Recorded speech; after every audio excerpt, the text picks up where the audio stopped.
Halina, sakay na. Kuyugi ko, mga ta sa bukid.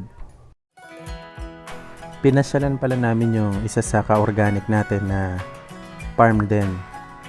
Ngayon, naki-harvest tayo dito tapos nakikain na rin. Yung kinain pala namin dito is alaga rin nila.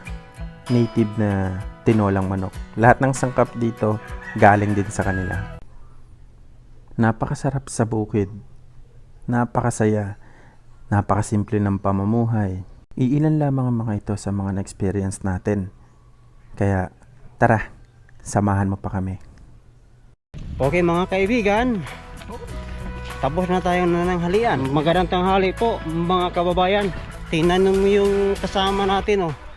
Ano ba yung kinain mo kapatid? Sarap yan ah. Sarap po ito. Hoy na tingnan nyo yung ano nila, talbos. Napakalusog at napakataba. Ito na oh. Yun. Hello, Pesa Pisa. Andito tayo. Oh, kumusta kayo mga kapatid? Okay lang po. May anin po tayo dito. May anihin tayo. Ito. Saging po. Ayun. Tingnan mo yung saging oh.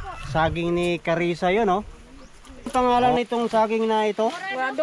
Murado na pula. Oh. Sabi mo, dami tayong makikita dito. Napakadami talaga. Tingnan nyo ng mga tanlad. Oh, ang dami. Hanggang sa baba. Oh. Pare, nag-harvest kayo. Sino ang pangalan po, pare? Ito po yung ano yan, in-harvest nyo po. Tanglad po, pang lasa ng ano. Tanlad. Ilang piraso ba yan? Piso din? Oh, piso.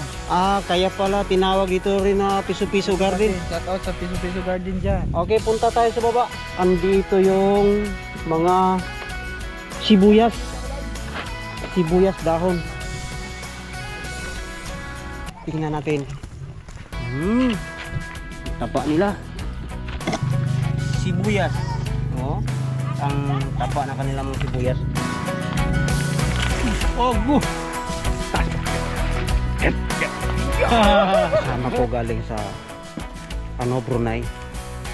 Ang saya-saya niya na pumunta siya dito sa Pinas.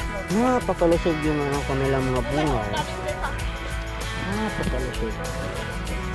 Napakalusog talaga. Nanyo yung ano niya lang. Hawakan nyo. Ganun po. Oh, wow! Ang dami! Kung gaano kalusog yung kanilang pananim, ganun yung kalusog yung kanilang may-ari. Ang daming bunga ng niyog oh.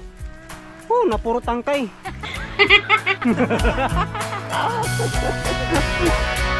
Parang may nararamdaman akong kaiba dito ah.